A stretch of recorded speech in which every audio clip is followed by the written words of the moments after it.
আজ মুই মেম সাহেবকে প্রপোজ করমু। এই স্মার্ট লুকে আমাকে দেখলে মেম সাহেব না করে থাকতেই পারবে না।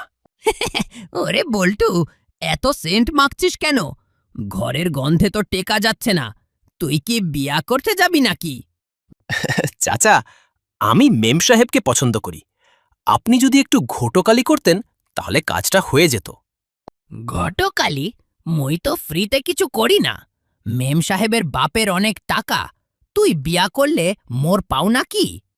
আমাকে কি একটা নতুন সাইকেল কিনে দিবি? চাচা, আগে তো বিয়েটা হতে দেন। আপনি শুধু বলবেন যে বল্টু খুব বড় ফ্রিল্যান্সার, মাসে লাখ টাকা কামায়। শুনুন ভাইজান, বল্টু কিন্তু রাজপুত্র। তবে একটা সমস্যা আছে। সে মাঝে মাঝে পাগল হয়ে যায় আর মানুষকে কামড় দেয়।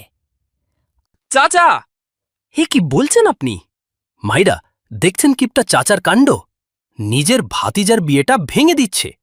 যারা যারা চান বল্টুর বিয়ে হোক তারা জলদি সাবস্ক্রাইব করে দেন। ভাইরা, এই কিপটা চাচার জন্য মোর কপাল পুড়ছে। আপনারা সাবস্ক্রাইব করে দিলে আমি পরের ভিডিওতে মেম সাহেবকে নিয়ে আসব। ওরে দাঁড়া, সাবস্ক্রাইব করলে কি মোর সাইকেল হবে? জলদি সাবস্ক্রাইব করো সবাই।